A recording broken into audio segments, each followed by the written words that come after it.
কিন্তু বলার চেষ্টা আমরা কিন্তু করেছিলাম। আমরা কিন্তু জনাব নাসির, আমি পার্সোনালি কিন্তু বাস্তবতার নিয়ে প্রশ্ন করি নাই। আপনি ছাত্রদলের নেতা, 12, 13, 15 বছর আছেন, সেটা আরো 15 বছর আপনি থাকেন। আপনি থাকলে আমার সুবিধাই, অসুবিধা না। আমি নাসির ফোন করে বলতে পারবো যে নাসির এই কাজটা করেন, করেন না, আমার এটা উপকার করেন, করেন না। আপনি যেহেতু আমাকে, তো সেটা আমার কোনো প্রবলেম না। আমি প্রক্রিয়াটা জানতে চাইছিলাম। আচ্ছা, যখন এই প্রসঙ্গটা উঠলই, তাহলে একটু আপনার কাছে একটু জানতে চাই যে এই ছাত্রদলটার মানে আমার একটা টাকা পয়সা নিয়ে খুব জানার আগ্রহ, বুঝছেন ভাই? মানে এইটা আমার একটা খুবই জানার আগ্রহ। এই ছাত্রদল কেমনে চলে, মানে এটার টাকাটা কোত্থেকে আসে? আমি এই প্রশ্নটা এনসিপির একজন শীর্ষ বা কেন্দ্রীয় নেতা তিনি আমাকে বলেছিলেন। এটা আমি আজকে জনাব সার্জিসকেও জানতে চাইবো যে এনসিপি কিভাবে চলে, সেটা উনি আমাকে বলেছিলেন যেটা ওপেন করে দিবেন। ওপেনে এসে আপনি এটা দেখে যেতে পারেন, আমাদের কোনো অসুবিধা নাই। ছাত্রদলেরটাও যদি আমি একটু শুনতে চাই, ছাত্রদল বা বিএনপি এটা কিভাবে চলে, যদি আমাদের একটু বলেন টাকা পয়সা দিকে। আহ, ছাত্রদলের বিষয়ে আমি বলতে পারবো। জি। সেটি হচ্ছে, ধরুন আমরা 2 বছরের অধিক সময় দায়িত্ব পালন করছি। ছাত্রদলের দৈনন্দিন হচ্ছে ধরুন কোন একটি প্রোগ্রাম হয়ে থাকে, যদি ধরুন ছোট প্রোগ্রাম অথবা বড় প্রোগ্রাম, তো ছাত্রদলের বেসিক্যালি প্রোগ্রাম গুলো যখন সেট করা হয়, ধরেন একটি সমাবেশ হবে, তখন সেই প্রোগ্রামের উপলক্ষে ধরেন একটা ব্যয় নির্ধারণ করা হয় যে কিরকম হবে। ধরেন আমরা শাহবাগে একটি সমাবেশ করব, সেই প্রোগ্রামে ধরুন ব্যানার করতে হচ্ছে অনেকগুলো, মাইক খরচ বা নেতা কর্মীদের জন্য আমাদের সামান্য পরিসরে যাতায়াত খরচ, সেগুলো নির্ধারণ করে ছাত্রদলের সাবেক যে সকল নেতৃবৃন্দরা রয়েছেন, বিভিন্ন চাকরি করে থাকেন, ব্যবসা বাণিজ্য করে থাকেন, আমরা তাদেরকে অনুরোধ করি যে খরচের কিছু অংশ পাঠানোর জন্য। এর বাইরে আমাদের দলের পক্ষ থেকে, যেহেতু বাংলাদেশ জাতীয়তাবাদী দল বিএনপি, আমরা সহযোগী সংগঠন। একটু একটু একটু একটু করে বুঝি যে আপনারা অনুরোধ করেন যে খরচের একটা অংশ পাঠানোর জন্য। তো ওইটা কি মানে মানে প্রকাশ্য থাকে, মানে এমন? নাসির, আমি আপনাকে চিনি, সেই জন্য আমি আপনার কথা বলতেছি না, কিন্তু আপনি তো সবসময় ছাত্র থাকবেন না, মানে আপনি একটু পার্সোনাল নিয়েন না। এমন তো হয় না যে জনের বিশেষ বড় ব্যবসায়ী জনাব সার্জিস আলমরে আপনি বললেন ব্যানার করবো, 20,000 টাকা দেন, 10,000 টাকা আপনি পকেটে রাখলেন, 10,000 টাকা ব্যানারের জন্য দিলেন। এইটার কোনো সুযোগ আছে কিনা? আমি আমার 2 বছরের দায়িত্ব পালনকালীন সময়ে এরকম কাউকে বলি নেই, মানে যে না না, সেটা আপনি রিমার্কেবল ব্যক্তি, আমি সিচুয়েশন। বলতেছি সুযোগ আছে কিনা, সুযোগ আছে কিনা? মানে এটা কি অডিটে আছে, প্রকাশ্যে লেখা আছে যে মানে কত টাকা নিচ্ছেন, কত টাকা খরচ হচ্ছে? না, প্রকাশ্যে নিয়ে থাকে না। ধরুন যারা দিচ্ছে তারাও প্রোগ্রামের মাত্রা বুঝে দিচ্ছেন, আর তারাও, আমরাও এরকম ভাবে চাই না যে আপনি এত টাকা দেন। যেন একটা প্রোগ্রামের কি ধরনের খরচ হবে উনি এই বিষয়ে অবগত, কারণ উনি এই সংগঠন করে এসেছেন। অথবা আমি আরো 10 বছর পরে আমি বুঝতে পারবো যে কিরকম খরচ হতে পারে। সেটা ঠিক আছে, আমি তাহলে বলি, সেটা- আমরা আমরা পাড়ায় শিল্ড ফুটবলের আয়োজন করতাম, তো সেটার মধ্যে থেকে তো আমরা পাড়ার যারা মুদি দোকানদার আছেন ঢাকাতেই 20 টাকা, 25 টাকা, 30 টাকা তো নিতাম। কিন্তু নেয়ার পরে শিল্ড এবং ফুটবল খেলার আয়োজন করতে খরচ হইতে হচ্ছে ধরেন 500 টাকা, আর 100 টাকা 50 টাকার আমরা চটপটি খাইতাম, আমরা যারা কমিটি আসে। ওরকম চটপটি খাওয়ার পয়সার স্কোপ আছে কিনা সেটা আমি জানতে চাইছিলাম। না, আমরা কখনো দেখিনি। বরং প্রোগ্রাম করার নো পরে চটপটি, নো ফুচকা, আরো না না, প্রোগ্রাম করার পরে আরো কিছু খরচ বাকি থাকতো, যেগুলোর বিষয়ে বারবার পকেট আমরা আমাদের দলের চেয়ারম্যানকে বলতে হয়েছে, বা তখন উনি ভারপ্রাপ্ত চেয়ারম্যান ছিল, ওনাকে বলতে হয়েছে যে কিছু টাকা লাগবে, বা এই টাকাগুলো আরো হলে এইটা আরেকটু আমি ভালো জানতে হতো, চাইছিলাম যে এটা। এইটা আমি জানতে চাইছিলাম যে অনেক সময় আপনারা বর্তমানে যিনি প্রধানমন্ত্রী আছেন যেন তারেক রহমানকে আপনারা অনুরোধ করেছেন যে এই প্রোগ্রাম করতে আমাদের কিছু টাকা লাগবে, তখন হয়তো উনি কাউকে বলে দিয়েছেন অথবা উনি টাকা দিয়েছেন, তাই তো? না, সেটি খুবই সামান্য মাত্রায়, সেটি এমন না। দিয়েছেন উনি, এবং আচ্ছা, উনি বলে দিয়েছেন, মানে দলের মধ্যে থেকে বলেছেন, এবং বেশিরভাগ সময় উনি খুবই সামান্য পরিসরে আমার ছাত্রদলকে দিয়েছেন। ওকে। আমি একটু এনসিপির প্রসঙ্গে আসি। জনাব সার্জিস আলম আপনার কাছে। জনাব সার্জিস আলম, আহ, আমি আপনি আসবেন দেখে আমি আপনাদের যেটি ওয়েবসাইট আছে, ফেসবুক পেজ আছে, ইনস্টাগ্রাম পেজ আছে, এমনকি আমি বোধহয় টুইটার বা টিকটকেও দেখলাম, মানে আমার এখন ঠিক, কিন্তু ওইগুলি আমি দেখছি খুব ভালো করে। সেটাতে মানে নাহিদ ইসলাম সাহেব আসলে আপনাদের দলের কি এখন? আহ্বায়ক। আমি আপনাদের ওয়েবসাইটে ওনাকে লিডার লেখা দেখলাম, এটা হচ্ছে একটা প্রথম প্রশ্ন যে মানে তাহলে মানে অন্য ওয়াই কোনো ওয়াই ওয়েবসাইট মনে না হয়। না না, আপনাদের ওয়েবসাইটে একদম লিডার লেখা। আমি হ্যাঁ। আপনাকে মানে এখনো দেখাতে পারি আপনি যদি চান, যে উনাকে লিডার লেখা। এইটা কি ইচ্ছা করে? এটা তো মানে ভুল হওয়ার কথা না মনে হয়, আমার মনে হয় যে এটা ইচ্ছা করে কিনা।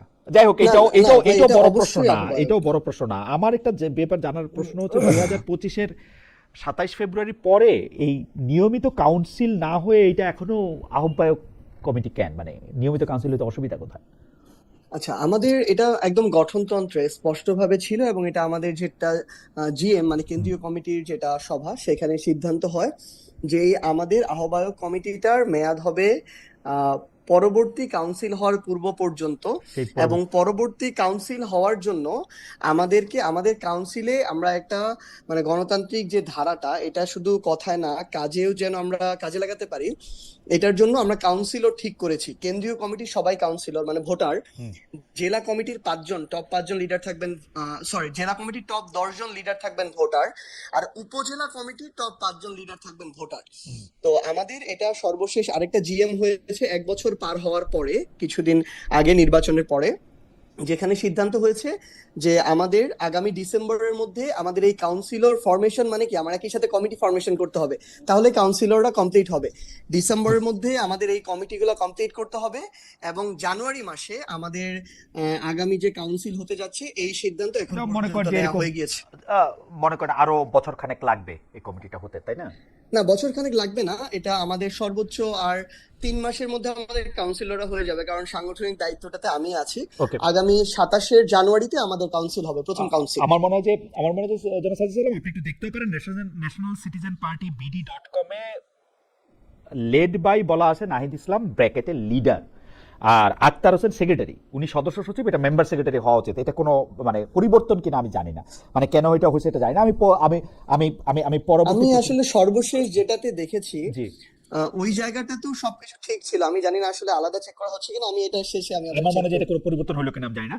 এটাতে আমার কয়েকটা প্রশ্ন আছে, আপনি যদি একটু দ্রুত বলেন। এই আপনাদের দল সম্পর্কে বলা হয়েছে এটা স্টুডেন্ট লেড, কিন্তু আমি আপনাদের নেতৃবৃন্দের মধ্যে কাউকে এখনো ছাত্র দেখছি না। এটাকে এখনো ছাত্র নেতৃত্বের মাধ্যমে পরিচালিত বলার কারণ কি?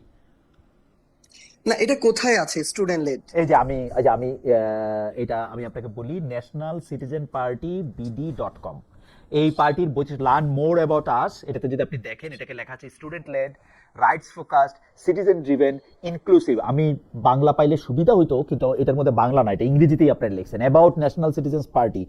এটা পড়তে গেলে আমি এরকম দেখি, এবং আপনি এটা পরে দেখে নিন। আমি মানে আমার মনে হয় যে আমি আচ্ছা, দেখি ঠিক আছে, এটা এখনো আর কি। Led by Nahid Islam, leader, Akhtar Hossain, secretary, and Saleh-Uddin Sifat, spokesperson. NCP is notable for being the first. না না না না না, এই যে ভাই আমার মনে হয় আপনি একটা অন্য কোনো ওয়েবসাইটে গিয়েছেন, কারণ সালেউদ্দিন সিফাত তো আমাদের স্পোক্স পারসন না, আসিফ মাহমুদ স্পোক্স পারসন। আচ্ছা, আমি ন্যাশনাল সিটিজেন পার্টি BD.com, এটাকে আপনাদের ওয়েবসাইট না, আমাদের এটা মানে মনে হয় অ্যাকচুয়ালটা না, আপনি যেটা দেখছেন, কারণ এগুলো তো অনেক ফেক ওকে, তৈরি ঠিক হয়। আছে ঠিক আছে, ইফ ইট ইজ নট ইট, আমি তাহলে আর এটা নিয়ে দুই কথাই নাই। আচ্ছা, আমি তাহলে পরবর্তী যেই ব্যাপারটা আপনাকে বলতে চাই সেটা হচ্ছে যে ওই টাকা পয়সার প্রসঙ্গ, যে আমরা কিন্তু বারবার মানে অন্যান্য নতুন বন্দোবস্তের কথা বা পুরনো বন্দোবস্তের আমরা যে রাজনৈতিক দলগুলির কথা বলি, আমরা বিএনপি আওয়ামী লীগকে মানে আমি যতবার সুযোগ পেয়েছি ততবার একই প্রশ্ন করতে চাই যে আপনারা আসলে টাকা পয়সাটা কোথা থেকে পান, টাকা পয়সাটা জনগণের সামনে প্রকাশ করবে কিনা। আমার কোনো অসুবিধা নাই যে বিএনপি যদি রাজনৈতিকভাবে ধরেন বিএনপিকে মানুষ যদি 500 কোটি টাকাও চাঁদা দেয় প্রতিদিন, আমার কোনো অসুবিধা নাই, কিন্তু আমি চাই যে সেটা মানুষের সামনে প্রকাশ করা হোক, এর মধ্যে কে কত টাকা নিচ্ছে, কে টাকা খরচ হচ্ছে সেটাও হোক। এনসিপি আমাদেরকে বলেছিল যে যে এইটা প্রকাশ্যে থাকবে, যে কেউ যে কোনো সময় গিয়ে এটা দেখে আসতে পারবে এবং এটা পাবলিকলি ওপেন করা হবে। এই ব্যাপারটা যদি আপনি একটু বলেন যে এনসিপির এই টাকা পয়সার কোত্থেকে দল কিভাবে পরিচালিত হয়, টাকা কিভাবে আসে, ভাড়া কিভাবে দেওয়া হয়, এটি আসলে আমরা এখনো জানি কিনা, মানে পাবলিক রেকর্ড। আমরা ভাই কয়েকটা এখানে পলিসিতে কাজ করি। আমরা পুরোটা চেয়েছিলাম যেন আমাদের ক্রাউড ফান্ডিং এর মধ্য দিয়ে যায়, আমরা সেই প্রক্রিয়া করেছি এবং সেটা চলছে, কিন্তু ক্রাউড ফান্ডিং এর মধ্য দিয়ে পুরোটা আসলে করা টাফ হয়ে যায় আসলে। তো সেখান থেকে একটা অংশ আসে।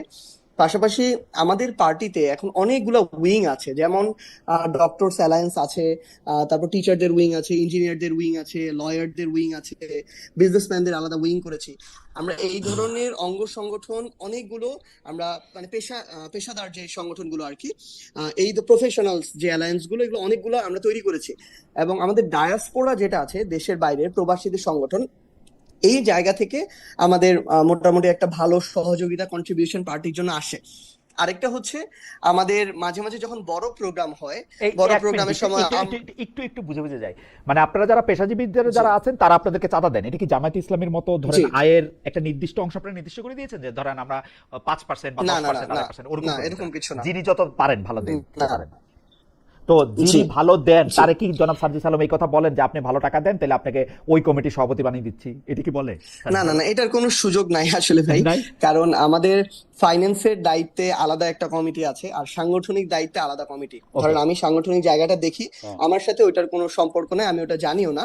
কিন্তু আমার পার্টির যেখানে হিসাবের খাতা, আপনি যেটা একটু আগে বললেন, আমরা প্রথমে চেয়েছিলাম এই পুরোটা আমরা একদম কোন ব্যক্তি থেকে আসছে, কত টাকা আসছে, কোন খাতে খরচ হচ্ছে, কত টাকা খরচ হচ্ছে, এই হিসাবটা পুরোটা আমরা অনলাইনে দিয়ে দিব। কিন্তু বলছিলেন আপনি এটা এটাতে দিয়ে দিবেন। আমরা এটাতে আমরা হচ্ছে বেশ কিছু যেটা সমস্যা দেখছি, যে ধরেন আমাদের এখানে সাপোজ আমাদের লয়ারদের মধ্যে একজন সিনিয়র লয়ার আছেন, ধরেন উনি মাসে সাপোজ উনি একজন সিনিয়র সুপ্রিম কোর্টের আইনজীবী, উনি মাসে 5 লক্ষ টাকা ইনকাম করেন, ধরেন উনি এনসিপি তে মাসে 20,000 টাকা দেন। এখন উনি এটা প্রকাশ, ওনার নামটা দেখতে চান না ওখানে এই এই জায়গাটাতে। এবং ওনার কথা হচ্ছে যে আপনাদের যে আমাদের যে টপ কাউন্সিল, যেটা পলিটিক্যাল কাউন্সিল, ওইখানে হিসাবটা থাকুক, আপনারা জানেন, কিন্তু এটা মানে সামনে একটু আসলে